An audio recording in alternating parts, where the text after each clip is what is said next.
بسم اللہ الرحمن الرحیم الحمد للہ وکفی والصلاة والسلام علی من لا نبی بعد اما بعد۔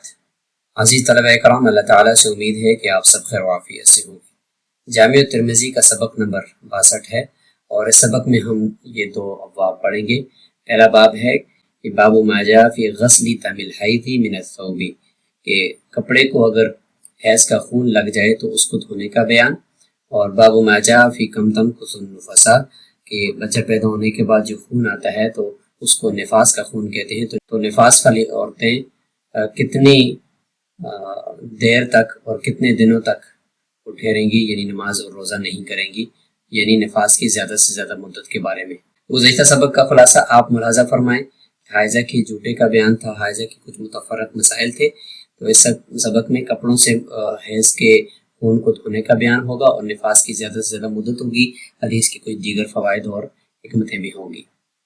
سب سے پہلے باب کا ترجمہ اور اس کی حدیث کی عبارت پڑھ لیتے ہیں۔ باب ما جاء فی غسل دم الحیض من الثوب وبه قال حدثنا ابن ابي عمر قال حدثنا سفيان عن هشام بن عروة عن فاطمة بنت المنذر عن اسماء ابنة ابي بكر الصديق رضي الله عنهما ان امرأة سألت النبي صلى الله عليه وسلم عن الثوب يصيبه الدم من الحيض فقال رسول الله صلى الله عليه وسلم حطيه ثم قرصيه بالماء ثم رشيه وصلي فيه۔ وفي الباب عن ابي هريرة رضي الله عنه وام قيس ابنة محصن رضي الله عنهما قال ابو عيسى حديث اسماء رضي الله عنها في غسل الدم حديث حسن صحيح، وقد اختلف اهل العلم في الدم يكون على الثوب فيصلي فيه قبل ان يغسله، فقال بعض اهل العلم من التابعين اذا كان الدم مقدار الدرهم فلم يغسله وصلى فيه اعاد الصلاة، وقال بعضهم اذا كان الدم اكثر من قدر الدرهم اعاد الصلاة، وهو قول سفيان الثوري وابن المبارك، ولم يوجب بعض أهل العلم من التابعين وغيرهم عليه العيادة وإن كان أكثر من قدر الدرهم، وبه يقول أحمد وإسحاق، وقال الشافعي رحمه الله يجب عليه الغسل وإن كان أقل من قدر الدرهم، وشدد في ذلك۔ حضرت اسماء بنت ابی بکر رضی اللہ عنہ فرماتی ہیں کہ ایک عورت جو کہ مجہول ہیں، ان کے بارے میں آگے آ رہا ہے کہ یہ کون ہیں، کہ ایک عورت نے رسول اللہ صلی اللہ علیہ وسلم سے سوال کیا ایسے کپڑے کے بارے میں کہ جس کو خون لگ جائے حیض کا، تو کیا اس میں نماز پڑھی جا سکتی ہے؟ تو اللہ کے نبی نے فرمایا کہ ہوتی ہی، پہلے تو آپ اس کو رگڑو، ثم قرصیہ بالماء، پھر پانی کے ساتھ اس کو کھرجو، یعنی پانی ڈال کر اس کو اپنے ناخنوں کے ساتھ اور اپنی انگلیوں کے ساتھ اس کو کھرجو، ثم رشیہ، پھر اس کے اوپر مزید پانی بہا کر اس کو دھو لو اچھی طریقے سے، وصلی فیہ، اور اس کے اندر پھر نماز پڑھو۔ اس باب میں حضرت ابو ہریرہ، ام قیس بنت محصن رضی اللہ عنہما کی روایات بھی موجود ہیں۔ امام ترمذی رحمہ اللہ فرماتے ہیں کہ اسماء رضی اللہ عنہ کی حدیث خون کے دھونے کے حوالے سے یہ حدیث حسن اور صحیح ہے، اور اہل علم نے خون کے بارے میں یہ اختلاف کیا ہے کہ اگر کپڑے کو لگ جائے اور اس میں کوئی نماز بھی پڑھ لے، اس کو دھوئے بغیر پتہ نہیں چلا اور اس نے نماز پڑھ لی، تو کتنی مقدار لگی ہو تو وہ نماز ہو جائے گی، اور کتنی مقدار خون کی ایسی ہے کہ جس سے نماز پھر نہیں ہوگی، دوبارہ پڑھنی پڑے گی۔ تو بعض اہل علم جو تابعین ہیں ان کا قول یہ ہے کہ اگر خون کی مقدار 1 درہم یا اس سے زیادہ ہے اور اس نے دھویا نہیں اور نماز پڑھ لی ہے، تو بعد میں دیکھا تو اس لیے اب اس نماز کا وہ اعادہ کرے گا۔ اور بعض نے یہ کہا ہے کہ اگر خون 1 درہم سے زیادہ ہو تو نماز کا اعادہ کرے گا، 1 درہم یا 1 درہم سے کم ہو تو پھر اعادہ نہیں کرے گا، جیسے حنفیہ کا قول ہے۔ یہی سفیان ثوری، عبداللہ بن مبارک اور احناف کا قول ہے، اور فرماتے ہیں کہ تابعین میں سے بعض اہل علم نے اور اس کے علاوہ تبع تابعین اور فقہا نے اس کے اوپر، یعنی نمازی کے اوپر اعادہ لازم نہیں کیا اس صورت میں اگرچہ خون 1 درہم سے زیادہ لگا ہوا ہو۔ یہی قول امام احمد اور امام اسحاق کا بھی ہے۔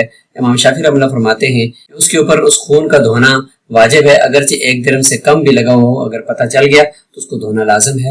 امام شافعی رحمہ اللہ نے اس کے اندر بڑی سختی کی۔ اگلا باب ہم پڑھتے ہیں، باب ما جاء فی کم تمکث النفساء وبه قال حدثنا نصر بن علي قال حدثنا شجاع بن الوليد ابو بدر عن علي بن عبد الاعلى عن ابي سهل عن مسة الازدية عن ام سلمة رضي الله عنها قالت كانت النفساء تجلس على عهد رسول الله صلى الله عليه وسلم 40 يوما وكنا نطلي وجوهنا بالبرص من الكلف.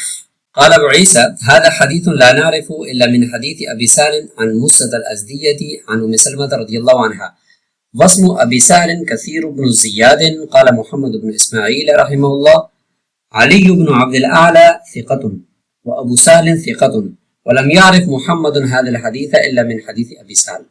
وقد أجمع أهل العلم من أصحاب النبي صلى الله عليه وسلم والتابعين ومن بعدهم على أن النفساء تدع الصلاة 40 يوما إلا أن ترى الطهر قبل ذلك فإنها تغتسل وتصلي، فإذا رأت الدم بعد 40 فإن أكثر أهل العلم قالوا لا تدع الصلاة بعد 40 وهو قول أكثر الفقهاء، وبه يقول سفيان الثوري وابن المبارك والشافعي وأحمد وإسحاق رحمهم الله. ويروى عن الحسن البصري أنه قال إنها تدع الصلاة 50 يوما إذا لم تطهر. ويروى عن عطاء بن أبي رباح والشعبي 60 يوما. موسیٰ ازدیہ ام سلمہ رضی اللہ عنہ سے روایت کرتی ہیں، آپ رضی اللہ عنہ نے فرمایا کہ عورتیں رسول اللہ صلی اللہ علیہ وسلم کے زمانے میں جب ان کو بچہ پیدا ہو جاتا تھا تو وہ نفاس والی عورتیں 40 دن تک وہ ٹھہرتی تھیں، بیٹھتی تھیں، یعنی وہ نماز روزہ نہیں کرتی تھیں. اور ہم جو ہے ایسی حالت کے اندر جب 40 دن تک ہم نماز روزہ نہیں کرتے تھے، وضو نہیں کرتے تھے، تو ہم اپنے چہروں کو ورس گھاس جو رنگ کرنے کے کام آتی تھی تو اس کے ذریعے سے ہم اپنے چہروں کی جو جھریاں ہیں ان کو مٹاتے تھے. اس کے لیے اس کا لیپ ہم کرتے تھے، ورس نامی گھاس کے ذریعے سے اپنے چہروں کی جھریوں کو مٹانے کے لیے اس کا لیپ کرتے تھے. نسلی معنی لیپ کرنا. امام ترمذی رحمہ اللہ فرماتے ہیں کہ یہ حدیث صرف ابی سہل عن موسیٰ الازدیہ عن ام سلمہ اسی طریق سے ہی ہمارے پاس پہنچی ہے، اس کے علاوہ کوئی اور طریقہ اس کا نہیں ہے. ابو سہل کی کنیت ہے تو اس کا نام تو کثیر بن زیاد ہے. امام بخاری رحمہ اللہ فرماتے ہیں کہ علی بن عبد الاعلیٰ یہ ثقہ ہیں اور ابو سہل بھی ثقہ ہیں، اور امام بخاری رحمہ اللہ فرماتے ہیں کہ اس حدیث کو میں صرف ابو سہل ہی کے طریق سے ہی جانتا ہوں، اس کے علاوہ اور مجھے اس کا کوئی طریق معلوم نہیں ہے.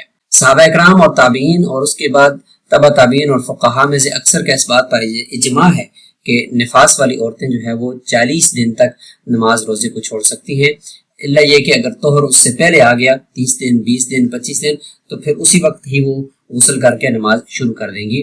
اور اگر اس نے 40 دن گزر گئے اور اس کے بعد بھی 41ویں دن 42ویں دن یا اس کے بعد بھی خون دیکھ رہی ہے تو فرماتے ہیں کہ اس صورت کے اندر اکثر اہل علم نے یہ فرمایا ہے کہ وہ نماز کو نہیں چھوڑے گی 40 دن کے بعد، اور یہی اکثر فقہا کا قول ہے. اور فرماتے ہیں کہ سفیان ثوری، عبداللہ بن مبارک، امام شافعی، امام احمد، امام اسحاق رحمہم اللہ سب کا یہی قول ہے. اور حسن بصری سے ایک مروی ہے کہ انہوں نے فرمایا کہ وہ 50 دن تک نمازوں کو چھوڑے گی، اگر وہ پاک نہ ہوئی ہو تو 50 دن تک وہ نماز چھوڑ سکتی ہے. عطا بن ابی رباح اور شعبی سے 60 دن کا قول بھی ملتا ہے. راویوں کے حالات دیکھ لیتے ہیں. اس سے پہلے کم تنگ فی نفاس والا جو باب ہے اس کا مطلب ہے الی ای مدت لا تصلی ولا تصوم، یہ تقدیری عبارت ہے. اور نفاس عورت کہ جو اس کو ولادت ہوتی ہے اس کے بعد کے آنے والے خون کو نفاس کہا جاتا ہے. شجاع بن ولید ابو بدر السکونی الکوفی صدوق اور ورع. علی بن عبد الاعلیٰ الثالبی الکوفی الاحول صدوق ہے یہ بھی. ابی سہیل اسمہ کثیر بن زیاد الورسانی بصری. موسیٰ الازدیہ بضم المیم و تشدید السین المہمرہ، یہ ام بصہ یہ با کے ضمے کے ساتھ ہے، اور یہ ام سلمہ رضی اللہ عنہ سے یہ نفاس والی جو احادیث ہیں ان کو روایت کرتی ہے. مشکل الفاظ میں حیزتن آگے جو تا ہے یہ وحدت کا ہے اور یہ حیض سے ہی ہے. اور حتی ہی الحق اور الحق یہ دونوں نصر ینصر سے استعمال ہوتے ہیں. ان کا معنی ہوتا ہے کہ کسی چیز کے عین کو اوپر سے رگڑ کر صاف کر دینا، اس کو حق کہتے ہیں. اور حق بھی کیا کہا جاتا ہے. ثم قرصی بالماء، اور پھر پانی کے ساتھ اس کو رگڑنا بھی ہوتا ہے، یعنی ناخن لگا کر پہلے پانی بہا کر اس کے اوپر سے اس کو ملنا اور رگڑنا، اس کو بھی قرص کہتے ہیں. اور ناخنوں کے ساتھ اس کو بیچ میں سے اس میں سے نجاست کو نکالنا. رشی ہی رش کہتے ہیں کہ پانی کا بہانا، پانی کے اوپر سے کپڑے کے اوپر بہانا. ورس فرماتے ہیں کہ یہ ایک گھاس ہے جو زرد رنگ کی ہوتی ہے اور اس کے ذریعے سے کپڑے رنگے جاتے تھے پہلے زمانے میں، اور اس کے ذریعے سے مختلف قسم کے کلرز کے اندر ان کو استعمال کیا جاتا تھا۔ یہ یمن کے اندر بہت زیادہ پایا جاتا ہے یہ جو برس گھاس ہے، اور یہ 20 سال تک بھی باقی رہ سکتا ہے۔ کلف آپ یوں کہہ لیں کہ یہ میک اپ ہے، آج کے دور میں اس کو یہ کہا جاتا ہے کہ جو چہرے کے اوپر، جس کو مکمل طور پر چہرے کے اوپر لیپا جائے اس کو کلف کہتے ہیں۔ اس میں آیا تھا امرا۔ امرا سے کون مراد ہیں؟ تو فرماتے ہیں کہ امرا سے مراد یہاں پہ ایک مبہم عورت جو تھی وہ وہی اسما بنت ابی بکر ہیں جو اپنے بارے میں پوچھتی ہیں کہ ایک عورت نے رسول اللہ صلی اللہ علیہ وسلم سے پوچھا۔ اب نجاست کی جو مخصوص مقدار ہے اس کو بھی ہم دیکھ لیتے ہیں۔ تو امام ابو حنیفہ رحمہ اللہ کا مذہب یہاں پہ سب سے پہلے ہے کہ 1 درہم سے جو زیادہ ہے خون کے اندر یہ نماز کو فاسد کر دے گی اگر کسی کپڑے کے ساتھ یا جسم کے ساتھ لگی ہوئی ہے۔ 1 درہم یا اس کے ساتھ نماز پڑھنا 1 درہم کے ساتھ مکروہ تحریمی ہے، اور 1 درہم سے کم کے ساتھ مکروہ تنزیہی ہے۔ تحریمی کا یہی ہے کہ وقت کے اندر نماز کو لوٹانا واجب ہے، اور وقت کے بعد پھر نماز کو لوٹانا مستحب ہے۔ امام احمد کا بھی یہی قول ہے، اور وہ فرماتے ہیں کہ کسی نے نماز پڑھ لی ایسے کپڑے میں، پھر اس کو اپنے کپڑے میں یا بدن میں نجاست نظر آئی اور اس کو نہیں پتا کہ یہ کتنی ہے اور یا یہ کب لگی ہے، تو اس صورت میں بھی یہی ہے کہ اگر درہم یا اس سے کم ہے تو پھر نہیں نماز کو خراب کرے گا، نماز اس کی ہو گئی، اور اگر اس سے زیادہ ہے تو پھر نماز کو وہ دوبارہ پڑھے گا۔ بدائع صنائع میں نفاس کی تفصیل ہے کہ زیادہ سے زیادہ جو مدت ہے اس کا تعین تو ہے، لیکن کم سے کم مدت کا تعین نہیں ہے۔ تو زیادہ سے زیادہ مدت 40 دن ہے، اور 40 دن سے کم بھی اگر عورت پاک ہو جاتی ہے تو اس کو پھر واپس اپنی نماز وغیرہ کے لیے لوٹنا ہوگا، اور اگر 40 دن سے پہلے خون بند ہو جاتا ہے تو عورت غسل کر کے نماز جو ہے وہ شروع کر دی۔ یہی نفاس کی جو تفصیل ہے بدائع صنائع سے، جس کا خلاصہ پہلے آ گیا، وہ تفصیل ساری کی ساری یہاں موجود ہے، اور نفاس کی اکثر مدت بھی بدائع صنائع میں یہاں پہ لکھ دی گئی ہے۔ نفاس کی زیادہ سے زیادہ مدت کے بارے میں معارف السنن کے اندر بھی یہ تفصیل آپ ایک نظر دیکھ لیجیے۔ اور فی الباب کے تحت آنے والی روایات کو دیکھ لیتے ہیں۔ ابو ہریرہ رضی اللہ عنہ کی روایت کے بارے میں آتا ہے کہ یہ امام ابو داؤد نے، امام نسائی نے، ابن ماجہ نے اس کو ذکر کیا ہے۔ ام قیس کی روایت کو بھی ابو داؤد نے ذکر کیا ہے۔ سبق میں موجود یہ کچھ فوائد ہیں، ان کو آپ اپنے پاس نوٹ فرما لیں، اور یہ کچھ عصری تطبیقات ہیں۔ آج کل خون کے جو ضدی داغوں کو ہٹانے کے لیے صابن یا کیمیکل کا استعمال بھی یہ قرص یعنی ملنے کے حکم میں شامل ہو جائے گا۔ اس کے علاوہ بہت ہی مفید عصری تطبیقات آپ دیکھ لیجیے۔ آخر میں سبق کا خلاصہ، اور اسی کے ساتھ یہ سبق نمبر 62 اپنے اختتام کو پہنچا۔ السلام علیکم ورحمۃ اللہ وبرکاتہ۔